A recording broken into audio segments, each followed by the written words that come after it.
Hello everyone, இன்றைக்கான video வந்து நம்ம திவாலிக்கு முன்னாடி எடுத்த விலாக் தான். திவாலிக்கு நம்ம ட்ரெஸ் எல்லாம் ஷாப்பிங் போனோம் அப்படின்னு சொல்லி ஒரு விலாக் ஆல்ரெடி நீங்கள் பார்த்துருப்பீங்க. தலை தீபாவளி ஷாப்பிங்னு சொல்லி அதுக்கான அக்சசரிஸ் வாங்குறதுக்கு தான் இப்போ போயிட்டுருக்கோம். லைக் எப்படி சொல்கிறதுனா, ட்ரெஸ் வாங்கிட்டோம், அதுக்கான ப்ளவுஸ்க்கான லைனிங்கு இது அதான் அந்த மாதிரிலாம் வாங்கணும்ல, அதெல்லாம் வாங்காமே வந்துட்டோம் அன்றைக்கி. சரின்னு சொல்லி இன்றைக்கி போய் வாங்கிட்டு வரலாம் அப்படின்னு சொல்லி போயிட்டுருக்கோம். இப்போயும் பயங்கர மழை. எதுக்கு தான் இவ்வளோ மழை பெய்யுதுன்னே தெரியல. ஃபுல்லாக எல்லா இடத்துலையும் தண்ணி தேங்கி, எல்லா பாலத்துலேயும் தண்ணி போயிட்டுருக்கு, எல்லா ஏரியும் நிறைஞ்சு தண்ணி போயிட்டுருக்கு, எல்லா இடத்துலையுமே தண்ணி போயிட்டுருக்கு. இந்த சண்டேலாம் வந்துச்சுன்னா இங்கே வந்து நின்று ஃபேமிலியாக வந்து டைம் நல்லா ஸ்பெண்ட் பண்ணிவிட்டு நல்லா என்ஜாய் பண்ணிவிட்டு அந்த மாதிரி போகிறதெல்லாம் பார்க்குறதுக்கே நல்லாயிருக்கு. முன்னாடியெல்லாம் இந்த மாதிரி போவாங்களான்னு தெரில, சும்மா ஃப்ரெண்ட்ஸோடு தான் போவாங்கன்னு நினைக்கிறேன். இப்போ ஃபேமிலியோடு போயிட்டு இருந்தாங்க. அங்கே கூட பாருங்கள் ஒரு ஃபேமிலி இருக்காங்க. அந்த மாதிரி ஃபேமிலியோட குட்டி பசங்கள்லேருந்து பெரிய பசங்க எல்லாரையும் கூட்டிகிட்டு வந்து கொஞ்சம் நேரம் விளையாடிட்டு அந்த சண்டே ரொம்ப ஜாலியாக போகிற மாதிரி ஒரு ஃபீலு. நிறைய பேர் நான் அந்த மாதிரி பார்த்துருக்கேன். அதில் அவங்கள ஒருத்தவங்க. சரி வாங்க, இன்றைக்கி நாங்கள் நிறைய இடத்துக்கு போயிருந்தோம். புக் ஃபேர் போயிருந்தோம், அப்புறம் வெளியே சாப்பிட்டுக்கிட்டோம். ஏன்னா போகிறதே காலையில் போகிறோம், வர்றதுக்கே ஈவினிங் ஆகிடுச்சு. ஸோ ஆஃப்டர்நூன் லஞ்சு ரொம்ப லேட்டாக சாப்பிட முடியாதுல்ல ஈவினிங் போலலாம், அதனால சொல்லி வெளில சாப்பிடணும் அப்படின்னு சொல்லி வெளில ஊர் சுற்ற போகிறோம். வெளில சாப்பிடாம வந்தால் தெய்வ குத்தமாயிருச்சுன்னா என்ன பண்ணுறது, அதனால் வெளிலே சாப்பிட்டுக்கிட்டோம். இது பண்ணோம். அப்புறம் ஷாப்பிங் கொஞ்சம் பண்ணோம். இந்த திவாலி கிட்ட வர எவ்வளோ கூட்டம். எல்லா கடையிலையும் ட்ரெஸ் எடுக்கிறதுக்கு போனால் கூட்டமாக இருக்காங்க, டிராஃபிக் ஜாஸ்தியாக இருக்குது, எல்லா இடத்துலையுமே கூட்டமாக இருக்காங்க. பட்டாசு வாங்க போனால் கூட்டமாக இருக்காங்க, வேறு ஏதாச்சும் வாங்கலான்னு பார்த்தா கூட்டமாக இருக்காங்க. இவ்வளோ ஓரமாக வந்துட்டு இருந்தாங்க அந்த லாரிக்காரங்க, அதை தான் நாங்கள் பார்த்துட்டு இருந்தோம். திரும்பி பார்த்துட்டு போனோம். என்னடா இவ்வளோ ஒட்டி வராங்களே அப்படின்னு சொல்லி சும்மா பேசிட்டு போய்ட்டு இருந்தோம். அதை பற்றியும் ஏன் தான் இதெல்லாம் வராங்களோ, இந்த குட்டி ரோட்டில் எதுக்கு அவங்க வரணும் அப்படின்னு சொல்லி அந்த மாதிரி பேசிட்டு போய்ட்டு இருந்தோம். நீங்களே பார்த்துருப்பீங்க எவ்வளோ க்ளோஸாக வந்தாங்கன்னு சொல்லி. என்ன பண்ணுறது அப்படின்னு சொல்லி அதை பற்றி பேசிகிட்டு இருந்தோம். எதை பற்றி பேசிகிட்டு இருந்தோம், coming back to the topic. எவ்வளோ கூட்டம், எங்கே பார்த்தாலும் கூட்டமாகவே இருக்காங்க இந்த திவாலி கிட்ட வர. நல்ல வேளை நாங்கள் முன்னாடியே ஷாப்பிங் பண்ணிட்டோம் அப்படின்னு சொல்லி இருந்துச்சு எனக்கு. ஏன்னா முன்னாடியே நம்ம போனால் நம்ம ஒரு 4 கஸ்டமர் இருக்கோம்னா 4 பேர் ரொம்ப நல்லா அட்டென்ட் பண்ணுவாங்க. லைக் எப்படி சொல்கிறது, நம்ம ஒரு எக்ஸ்ட்ரா ஒரு 4 சாரீ எக்ஸ்ட்ரா எடுத்து போடுங்க, இது செட் ஆகலை அது செட் ஆகலை, இல்லை இந்த கிளாத் செட் ஆகலை, இதுலேயே வேறு பேட்டர்ன் வேணும், இதுலேயே வேறு டிசைன் வேணும் அப்படின்னு சொன்னால் நம்மளுக்கு எடுத்து தருவாங்க. இதுவே கூட்ட டைமில் நம்ம போயிட்டோம் அப்படின்னா நம்மளை ஸ்பெஷலாக மீன்ஸ் நம்ம கேட்குறதெல்லாம் எடுத்து போட மாட்டாங்க. இவ்வளோதாங்கன்னு எல்லாரையும் அவங்களும் பார்க்கணும்ல, அவங்க இடத்துலேருந்து பார்க்கும்போது அவங்க பண்ணுறது தப்பு இல்லை. நம்ம முன்னாடியே போய் பர்ச்சேஸ் பண்ணிக்கிறது தான் பெஸ்ட்டு. பட் டைம் இல்லைங்கும் போது என்ன பண்ணுறது, கிட்ட போய் தான் பர்ச்சேஸ் பண்ணுற மாதிரி இருக்கும். பட் முன்னாடியே போயிட்டோம்னா நம்ம கேட்குற மாதிரி கொஞ்சம் எடுத்து காட்டுறதா இருக்கட்டும், இல்லை நம்மளை கொஞ்சம் நமக்கு கொஞ்சம் அட்டென்ஷனாச்சும் கிடைக்கும், இது வேணும் அது வேணும்னு சொல்லும் போது. இல்லை ரொம்ப கூட்டத்தில் போயிட்டோம் அப்படின்னா நமக்கு எதுவுமே இருக்காது, சும்மா ஏதோ கிடைக்கிறத எடுத்துகிட்டு வர வேண்டியது தான். அதுக்கு தான் முன்னாடியே ஷாப்பிங் போயிடணும். நாங்கள் இன்றைக்கி போயிட்டு இவ்வளோ கூட்டம், அப்பா நல்ல வேலை முன்னாடியே ஷாப் பண்ணிட்டு வந்துட்டோம். சும்மா சின்ன விஷயந்தான் வாங்குறதுக்கு போனோம், அதுக்கே ரொம்ப லேட் ஆச்சு. பில்லு போடுற இடத்துலலாம் அவ்வளோதான், ட்ரெஸ் வாங்குற ஆசையே போயிடும் போல் அந்த பில் லைனில் வேண்டாம், அந்த அளவுக்கு கூட்டமாக இருக்காங்க எல்லா இடத்துலையுமே. சரின்னு சொல்லி அதெல்லாம் பார்த்துட்டு அங்கே பாருங்கள் அந்த நாய் எவ்வளோ தில்லாக அவ்வளோ தண்ணி எவ்வளோ ஃபோர்ஸாக பார்த்து அந்த தண்ணி அதில் வந்துடுறதுக்கு கொஞ்சம் தைரியம் தான் அப்படின்னு சொல்லி பார்த்துட்டு பேசிட்டு போய்ட்டு இருந்தோம். அதை பற்றியுமே எப்படி ஸ்ட்ராங்காக நிற்கிது, 4 கால் இருக்கிறதுனால நிற்கிதா, 2 கால் இருந்தால் அதனால ஸ்ட்ராங்காக நிற்க முடியாதா, அந்த மாதிரிலாம் சும்மா பேசிட்டு போய்ட்டு இருந்தோம். பார்க்குறத பற்றியெல்லாம் பேச வேண்டியது தான். நம்ம சைலண்ட்டாக போயிட்டு இருக்க முடியுமா சொல்லுங்கள், வண்டியில் எவ்வளோ தூரம் போகிறோம், சைலண்ட்டாக எப்படி போக முடியும். அதனால் இதுன்னு சொல்லி அதை பற்றி பேசிகிட்டே போயிட்டு இருக்க வேண்டியது தான்.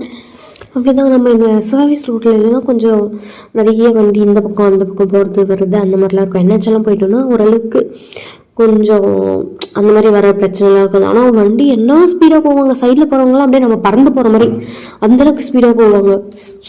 அப்படி தான் சவுண்டு கேட்கும். பார்த்தா அவங்க அங்கே போயிட்டு இருப்பாங்க தூரமாக ஒரு சில வண்டியெல்லாம். பக்கத்தில் இப்போ தான் அப்படின்னு ஒரு சவுண்டு கேட்டிருக்கோம். எங்கடா வண்டியை காணோம் அப்படின்னு பார்த்தா அது பார்த்தா 10 கிலோமீட்டர் டிஸ்டன்ஸுக்கு போயிட்டு இருக்கோம். அவ்வளோ சீக்கிரம் அவ்வளோ ஃபாஸ்ட்டாக போயிடுவாங்க. எவ்வளோ ஃபாஸ்ட்டாக போகிறாங்க அப்படிங்கிற மாதிரி இருக்கும் என்ஹெச்லலாம். இப்படி நீங்கள் பார்த்தாலே தெரியாது, கார் இப்போ தான் இன்னும் நின்ற மாதிரி இருந்துச்சு, இவ்வளோ தூரத்தில் இருக்கு பாருங்க. அந்த மாதிரி தான் எல்லா வண்டியுமே சும்மா ஒரு காற்று தான் தெரியும். எங்கடா அப்படின்னு சொல்லி பார்த்தா கண்ணு காணாமல் போயிடுவாங்க, தூரமாக போயிட்டு இருப்பாங்க. அந்த மாதிரி ரொம்ப ஃபாஸ்ட்டாக போவாங்க. அது கொஞ்சம் சேஃபாக தான் இருக்கும் என்ஹெச் பொறுத்தவரை. நீங்கள் யாராச்சும் என்ஹெச்சில் ட்ராவல் பண்ணியிருக்கீங்களா இல்லையா அப்படின்னு சொல்லி சொல்லுங்கள். அப்போ ட்ராவல் பண்ணியிருந்தால் இது பார்த்துருக்கேன் நான். இதுதான் எனக்கு ரொம்ப பயமாக இருக்கும். இந்த பெரிய லாரி வர்றது பயமாக இருக்கும் ஒரு சிலவங்களுக்கு இந்த மாதிரி ஸ்பீடாக வண்டி நம்மளுக்கு க்ராஸ் பண்ணி போகிறது பயமாக இருக்கும். அந்த மாதிரி ஒரு சிலவங்களுக்கு ஒரு சில பயம் இருக்குல்ல, உங்களுக்கு எது பயமாக இருக்கும் அப்படின்னு சொல்லி சொல்லுங்கள். அதுக்கப்புறம் அதெல்லாம் என்ன போயிட்டு இந்த வெள்ளூர் ஃபோர்ட் கிட்ட அங்கே தான் புக் ஃபேர் போட்டிருந்தாங்களே, நீங்கள் கூட நிறைய பேர் போயிருப்பீங்க. நான் அப்போவே அப்லோட் பண்ணணும், உங்களுக்கும் யூஸ்ஃபுல்லாக இருக்கும், யாராச்சும் போய் பார்ப்பீங்க அப்படின்னு சொல்லி ரொம்ப ட்ரை பண்ணேன். பட் நான் இவ்வளோ லேட்டாக அப்லோட் பண்ணுவேன்னு நான் கொஞ்சம் கூட நினச்சி கூட பார்க்கல. இயர்லி ஒன்ஸ் போடுறாங்கன்னு நினைக்கிறேன். நான் இதுக்கு முன்னாடி கூட கேள்விப்பட்டேன், ஆனால் இதுதான் ஃபஸ்ட் டைம் நானே போய் பார்க்குறது. பட் இதுக்கு முன்னாடி நான் கேள்விப்பட்டிருக்கேன், இதுக்கு முன்னாடி கூட நடந்திருக்கு அப்படிங்கிற மாதிரி. பட் அது எந்த டைம்னு கரெக்டாக எனக்கு ஞாபகம் இல்லை, நான் போகாதனால. ஆனால் தீபாவளி கிட்ட இந்த இயர் போட்டது வந்து எவ்ரி இயர் அப்போ தான் போடுறாங்கன்னு நினைக்கிறேன், எனக்கு கன்ஃபார்மாக தெரியல. உங்களுக்கு யாருக்காச்சும் தெரிஞ்சால் கமெண்ட்ஸில் சொல்லிட்டு போங்க, ஸோ தட் வேறு யாராச்சும் பார்த்து தெரிஞ்சுப்பாங்க. நீங்கள் இந்த மாதிரி புக் ஃபேர் ஏதாச்சும் போயிருக்கீங்களா இல்லையா, இல்லை அதில் ஸ்டால் போட்டிருக்கீங்களா, அந்த எக்ஸ்பீரியன்ஸ் எப்படி இருக்கும் அப்படின்னு சொல்லி கமெண்ட் செக்ஷனில் சொல்லிட்டு போங்க. ஸோ தட் வேறு யாராச்சும் அந்த ஐடியாவோடு இருப்பாங்களா, லைக் நம்ம புக் ஃபேர் போகலாம், இல்லை நம்ம ஸ்டால் போடணுன்னா என்ன பண்ணணும், இல்லை அங்கே போய் என்னென்னலாம் ஷாப் பண்ண முடியும் அப்படிங்கிற ஒரு ஐடியா கிடைக்கணுங்கிறதுக்காக உங்களுக்கு யாருக்காச்சும் அந்த எக்ஸ்பீரியன்ஸ் ஏதாச்சும் இருந்தால் அதை வந்து ஷேர் பண்ணிட்டு போங்க. நானும் பார்த்து தெரிஞ்சுப்பேன், எனக்கும் தெரிஞ்ச மாதிரி இருக்கும். 4ஆம் ஆண்டு புத்தக கண்காட்சின்னு போட்டிருந்தாங்க. இது 4 இயர்ஸாக நடக்குது போல். நான் கேள்வி மட்டும் தான் பட்டுருக்கேன் இதுக்கு முன்னாடி, ஆனால் இது பார்த்ததில் உள்ளெல்லாம் போய் இதுதான் ஃபஸ்ட் டைம் சரி நம்மளும் போய் பார்க்கலாம் அப்படின்னு சொல்லிட்டு போய் பார்த்துட்டு இருந்தோம். எல்லா ஓரளவுக்கு லைக் எப்படி சொல்கிறது, கிட்ஸ்க்கு அடல்ட்ஸ்க்கு தேவைப்படுற எல்லா விஷயமே ஓரளவுக்கு இருந்த மாதிரி இருந்தது. போலீஸும் இருந்தாங்க ஒரு சேஃப்டிக்காக வேண்டி போல். அந்த மாதிரி சும்மா எல்லாமே இருக்க ஓரளவுக்கு எனக்கு தெரிஞ்ச வர நீங்கள் போய் ஒரு முறை சும்மா பார்க்குறதுனா கூட பார்த்துட்டு வரலாம். வாங்குறமோ வாங்கலையோ இப்படி தான் இருக்கும் அப்படின்னு சொல்லி பார்ப்போம்ல, அதுக்காக ஃபர்ஸ்ட் ஒரு முறை போயிட்டு வரலாம் அப்படின்னு சொல்லி நினைக்கிறேன். தமிழ்லேயும் இருந்தது புக்ஸு, இங்கிலீஷ்லேயுமே இருந்தது. ஸ்டோரி புக்ஸு, அப்புறம் குவிஸ்ஸு, அந்த புக்ஸ் இருக்கும்ல அந்த மாதிரி, அப்புறம் வந்து ஆப்டிடியூட் அண்ட் ரீசனிங் புக்ஸு, அந்த மாதிரி எல்லாமே ஓரளவுக்கு எல்லா இதுவுமே கவர் பண்ணுற மாதிரி இருந்தது. அட்லஸ் இருந்தது, மேப்ஸ் இருந்தது. அதுக்கப்புறம் கிட்ஸ்க்கு தேவைப்படுற மாதிரி அந்த சார்ட்லலாம் ஏபிசிடி போட்டிருப்பாங்க, ஏ ஃபார் ஆப்பிள், அந்த புக்ஸு, அந்த சார்ட்ஸு, நிறைய விஷயம் இருந்தது. சுடுக்கோ புக் கூட இருந்தது. இந்த மாதிரி இந்த ஜம்பிள் வேர்ட்ஸு, இந்த இது அதுன்னு எதோ புக்ஸ், நிறைய புக்ஸ் இருந்தது. எல்லாத்துலேயும் இந்த மேக்ஸு, சயின்ஸு, சோஷியலு, அந்த மாதிரி கிட்ஸ்க்கு நிறைய ஸ்டால் போட்டிருந்தாங்க. கிட்ஸ்க்கு நிறைய இருந்த மாதிரி எனக்கு ஒரு ஃபீலு. அதுக்கப்புறம் இந்த மாதிரி நிறைய புக்ஸ் இருந்தது. சும்மா நான் உங்களுக்கு ஓவரால் லுக் இப்படி இருக்குது அப்படின்னு சொல்லி காட்டியிருக்கேன். நிறைய ஸ்டால்ஸ் இருந்தது, நிறைய புக்ஸுமே இருந்தது. எல்லா ஜேர்னல்லையுமே ஓரளவுக்கு கவர் பண்ண மாதிரி தான் எனக்கு தெரிஞ்சிச்சு. நான் பெருசாக புக்ஸ் எல்லாம் அந்தளவுக்கு படித்ததில்லை, அண்டு இதை பற்றி நான் பெரிய நாலேஜும் எனக்கு இல்லை, அதனால இதை பற்றி பெருசாக சொல்கிறதுக்கு எனக்கு தெரியல. பட் யாராச்சும் இந்த மாதிரி ரொம்ப நாலேஜபிள் பர்சன் அந்த மாதிரிலாம் போனாங்க அப்படின்னா அவங்களுக்கு ரொம்ப ஹெல்ப்ஃபுல்லாக இருக்கும்னு நினைக்கிறேன். இது எனக்கு ரொம்ப பிடிச்சிருந்து. You are alone whether you like it or not, so why not like it அப்படின்னு சொல்லி இருந்துச்சு. அண்ட் இதே மாதிரி இன்னொன்று நான் எப்பயோ ஒரு முறை படிச்சிருக்கேன். You weather you like it or not like it, why don't you like it அப்படின்னு சொல்லி கூட ஒன்று படிச்சிருக்கேன். எப்பயோ ஒரு முறை ஞாபகம் இருக்குது. இதை படிக்கும் போது எனக்கு அதுவும் ஞாபகம் வந்துச்சு. நல்லா இருந்துச்சு அதெல்லாம் பார்க்குறதுக்கு. அதுக்கப்புறம் நீங்கள் சைடில் நான் இப்போ காட்டியிருந்தேன்ல, அது வந்து சூப்பு, முடக்கத்தான் சூப்பு, அந்த மாதிரி ஏதோ நல்லா ஹெல்த்தியான ஸ்நாக்ஸ் தான். ஆனால் நமக்கு அது செட் ஆகாதுன்னு சொல்லலாம். அதுங்க எதுவுமே சாப்பிடவே இல்லை. சரி வெளில போய் லஞ்சு தான் சாப்பிட வருமே, எதுக்கு அங்கே அப்படின்னு சொல்லிட்டு சும்மா போய் பார்த்துட்டு மட்டும் வந்தோம். என்னைக்காச்சும் வந்தால் நம்மளுக்கு யூஸ் ஆகும்ல அப்படின்னு சொல்லிட்டு. அவ்வளோதான், டிராஃபிக் ஸ்டார்ட்டு. இந்த தீபாவளி கிட்ட வந்து நான் வந்து சொன்னேன், டிராஃபிக் அவ்வளோ கூட்டம். எங்கே தான் போகிறாங்கன்னே தெரியல. எவ்வளோ பேர் போயிட்டே இருக்காங்க, இங்கே போகிறாங்க அங்கே போகிறாங்க. இந்த ஒரு வீடியோவில் பார்ப்போமே, எங்கதானா போகிறீங்க, ஞாயிற்றுக்கிழமை எங்கடானா போகிறீங்க, அந்த மாதிரி தான் இருந்துச்சு. பார்க்கிங்கில் வண்டி விட்டுட்டு நாங்கள் போயிட்டு இருந்தோம் மேலே. சரி போய் ஃபஸ்ட்டு வந்த வேலையை பார்ப்போம், அப்புறம் சாப்பிடுவோம் அப்படின்னு சொல்லிட்டு ஃபஸ்ட்டு வந்த வேலையை தான் பார்க்க போயிருந்தோம். போயிட்டு இதுல பார்த்துட்டு இருந்தோம். அதான் சொன்னல, நான் ப்ளவுஸ்க்கு சில திங்ஸ் எல்லாம் வாங்கணும். நாட்க்கு அந்த ஊப் வாங்குறது, அதுக்கப்புறம் லேஸ் வச்சு தைப்போம்ல அந்த மாதிரி ஏதாவது வாங்கிட்டு இருந்தோம். சும்மா அதுக்கே ரொம்ப நேரம் ஆச்சு. அதுக்கு பில் போடுறதுக்கும் லேட் ஆச்சு. அது தரத்துக்குமே அதை எடுத்து காட்டுறதுக்குமே நம்மளுக்கு ஆள் இல்லை. நிறைய கூட்டம் இருக்காங்க. அங்கேயே மேலெல்லாம் போயிருந்தோம். அவ்வளோதான் போல் தீபாவளி ஷாப்பிங் ஆகிட்டு இருக்கும்னு நினைக்கிறேன். பயங்கர கூட்டம். நான் கடை முன்னாடி இருக்கிற கூட்டத்தை மட்டும் உங்களுக்கு காட்டுறேன், அப்போவே உங்களுக்கு புரியும் நான் ஏன் இப்படி புலம்புறேன், ஏன் இப்படி சொல்கிறேன்னு சொல்லி. உங்களுக்கு என்ன கூட்டம், அப்பா சாமி, அந்த கூட்டத்துக்குள்ளே நுழைஞ்சு போகிறதுக்கே கஷ்டமாக இருக்கும் போல் அந்த அளவுக்கு. பக்கத்துலேயே ஒருத்தவங்க பூ வச்சு வித்துட்டு இருந்தாங்க. இந்த கடையில் இருந்து ட்ரெஸ் வாங்கிட்டு அப்படியே போய் இந்த சீரெல்லாம் வைப்பாங்கள்ல, அவங்க பூ வாங்கி போய் வைப்பாங்கன்ற பிளான்னு நினைக்கிறேன், தெரில எனக்கு. இங்கே இவ்வளோ பேர் வெயிட் பண்ணிட்டு இருக்காங்க. கடைக்குள்ளே அவ்வளோ கூட்டமாக இருக்காங்க. எந்த கடை பார்த்தாலும் கூட்டமாக தான் இருக்காங்க. இந்த கடை அந்த கடைன்னு இல்லை, எல்லா கடையிலையுமே கூட்டமாக தான் இருக்காங்க. அவ்வளோதான். போயிட்டு சரின்னு சொல்லி கீழே போய் பார்த்துட்டு இருந்தோம், இதுக்கு ஏதாச்சும் செட் ஆகுமா ஆகாதா அப்படி இப்படின்னு சொல்லி எல்லாத்தையும் பார்த்துட்டு அப்புறம் தான் போயிட்டுருந்தோம். அதை பில் பண்ணிட்டு வரதுக்குள்ளே எங்களுக்கு தலையே வலிச்சிச்சு. எவ்வளோ பேர் கூட்டமாக இருக்காங்க அப்படிங்கிற மாதிரி. நார்மலாக வரும்போது இவ்வளோ கூட்டம்லாம் இருக்காது, கொஞ்சம் கம்மியாக தான் இருக்கும். பட் இப்போ ஜாஸ்தி கூட்டமாக இருந்துச்சு. நாங்கள் போகும்போதே பரவாயில்ல, ரிட்டன் வரும்போது இன்னும் கூட்டம் ஜாஸ்தி ஆகிட்டாங்க. சரி சொல்லி அதெல்லாம் பண்ணிவிட்டு பயங்கர டயர்டாயிடுச்சு. சரி போய் வெள்ளூர் கிச்சனில் சாப்பிட்லாம் அப்படின்னு சொல்லி பக்கத்துலேயே தான் இருக்கும் கொஞ்சம் தூரத்தில்.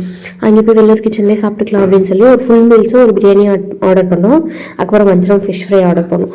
அந்த வஞ்சரம் ஃபிஷ் ஃப்ரை வந்து எவ்வளோ தின் ஸ்லைஸாக பண்ணியிருக்காங்க. அதை விட தின்னா பண்ணவே முடியாது அப்படிங்கிற அளவுக்கு தின்னா பண்ணியிருக்காங்க. டேஸ்ட் நல்லா தான் இருந்தது, அதனால் ஒன்றும் சொல்கிறதுக்கு இல்லை. பட் இருந்தாலும் அவ்வளோ தின்னா பண்ணியிருக்க தேவையில்ல. அதுக்கப்புறம் கத்திரிக்காய் பச்சடியும் பிரியாணி அண்டு தயிர் பச்சடி வச்சுருந்தாங்க. ஒரு ஆஃப் எக் தான் வச்சுருக்காங்க. அதில் நான் ஃபுல்லாக வச்சுருப்பாங்க அப்படின்னு நினச்சேன். எவ்வளோ தின்னாக இருக்குது சொன்னேன்ல நான். நீங்களே பாருங்கள் எவ்வளோ தின்னாக இருக்குது. அநியாயத்துக்கு தின் ஸ்லைஸ் அது. வெரி பேட் இன்னும்.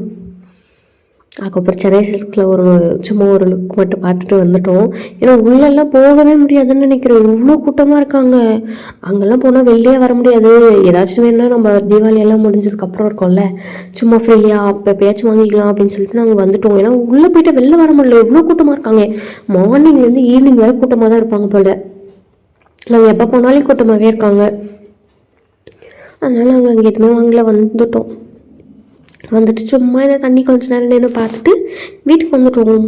இதுதான் அங்கேயுமே நாங்கள் நிறைய நேரம் நின்றுக்கலாம், சும்மா கொஞ்சம் நேரம் நின்று அழகாக இருந்துச்சு பார்க்குறதுக்கு சன்செட்டு. சரின்னு சொல்லி ஆல்ரெடி சன்செட் ஆகிற டைம் ஆயிடுச்சு, இன்னும் கொஞ்சம் நேரம் இங்கே இருந்தால் ரொம்ப லேட் ஆயிரும் அப்படின்னு சொல்லிட்டு சும்மா கொஞ்சம் நேரம் மட்டும் இருந்து பார்த்துட்டு வீட்டுக்கு கிளம்பிட்டோம். ஏன்னா ரொம்ப இருட்டிருந்தாலும் வீட்டுக்கு போகிறதுக்கு கஷ்டமாக இருக்கும்ல. சரி சும்மா கொஞ்சம் நேரம் அழகாக ரசிச்சுட்டு அப்படியே கிளம்பிடலாம் அப்படின்னு சொல்லிட்டு கொஞ்சம் நேரம் மட்டும் நின்று பார்த்துட்டு அப்புறம் வீட்டுக்கு கிளம்பிட்டோம். வீட்டுக்கு வந்து பெருசாக ரொம்ப இன்ட்ரெஸ்டிங்காலாம் வேறு எதுவுமே பண்ணுறதுக்கே இல்லை. அங்கேருந்து எடுத்துகிட்டு வந்த திங்ஸ் எல்லாம் சும்மா வீட்டில் எல்லாருக்கும் காட்டிட்டு எல்லோரும் பார்த்துட்டு நல்லா இருக்கா இல்லையான்னு சொல்லி ரிவ்யூ எல்லாம் கேட்டுட்டு அதெல்லாம் மறுபடியும் எடுத்து வச்சுட்டு டின்னர் சாப்பிட வேண்டியதான். டின்னர் அப்போ தான் லஞ்சு சாப்பிட்டுட்டு வந்த மாதிரி இருந்தது. ஸோ சும்மா லைட்டாக ஒரு தோசை 2 தோசை அந்த மாதிரி சாப்பிட்டுட்டு டின்னர் முடிச்சுக்கலாம் அப்படின்னு சொல்லி இருந்தது. இந்த தண்ணியுமே என்ன அந்த பக்கம் பார்க்கும்போது அவ்வளோ ஃபோர்ஸாக வர மாதிரி உங்களுக்கு தெரியாது, பட் இந்த பக்கம் பார்க்கும்போது எவ்வளோ ஃபோர்ஸாக வருது பாருங்களேன். ஒரு ஃபியூ டேஸாகவே அப்படி தான் போயிட்டுருக்கு. பயங்கர ஃபோர்ஸாக தண்ணி வந்துட்டுருக்கு. எங்கே தான் மழை பெய்யுது, இதுக்குமே இவ்வளோ மழை பெய்யுதுன்னு எனக்கு சுத்தமாக ஐடியாவே இல்லை. சரிடுங்க, அதெல்லாம் கொஞ்சம் நேரம் நேரம் பார்த்துட்டு வீடியோலாம் எடுத்துகிட்டு அப்புறம் உடனே கிளம்பிட்டோம். கொஞ்சம் நேரம் தான் இருந்தோமே, ஏன்னா ஆல்ரெடி ரொம்ப லேட் ஆயிடுச்சு. டயர்டும் வேறு. அங்கே சுற்றிட்டு வந்து லைனில் நின்னது இந்த பில்லு போடும்போதெல்லாம் லைனில் நிற்போம், அதுக்கே பயங்கர டயர்டாயிடுச்சு. அதனால தான் சரி சாப்பிட்டுட்டு வந்து அப்படியே வீட்டில் படுத்துக்கிற மாதிரி பார்த்துக்கலாம் அப்படின்னு சொல்லிட்டு அதெல்லாம் பண்ணிவிட்டு வீட்டுக்கு வந்துட்டோம். சும்மா அந்த தண்ணி எப்போவுமே அங்கே கூட்டமாக இருப்பாங்க, நீங்கள் பார்த்துருப்பீங்க நிறைய டைம், நானும் காட்டியிருப்பேன். கூட்டமாகவே இருப்பாங்க, ஃபேமிலியாக நின்றுட்டு இருப்பாங்க. ஈவினிங் ஆயிடுச்சு அப்படிங்கிறதுனால எல்லோரும் கிளம்பிட்டாங்க போல். சரி யாருமே இல்லாமல் இருக்காங்களே, நம்மளும் கொஞ்சம் நேரம் இப்போ தான் நின்று பார்க்க முடியும் அப்படின்னு சொல்லிட்டு இப்போ பார்க்குறதுக்குமே ரொம்ப அழகாக இருந்தது. அதனால் நின்று கொஞ்சம் நேரம் பார்த்துட்டு அப்புறம் நாங்களும் வீட்டுக்கு வந்துட்டோம். ஏன்னா வீட்டில் அதை கால் பண்ணி கேட்டுகிட்டே இருப்பாங்க, எங்கே வரீங்க சீக்கிரம் வாங்க அப்படி சொல்லிகிட்டே இருப்பாங்க. நமக்குமே வீட்டுக்கு போகிறதுக்கு டைம் ஆயிடுச்சு, நமக்கும் தெரியும் நம்ம ஒன்றும் சின்ன பசங்களில். சரின்னு சொல்லி சீக்கிரமாக கிளம்பி வந்துட்டோம். அவ்வளோதான் இன்னைக்கான வீடியோ. இன்னொரு வீடியோவில் உங்களை வந்து மீட் பண்ணுறேன். until then Tata bye, see you soon.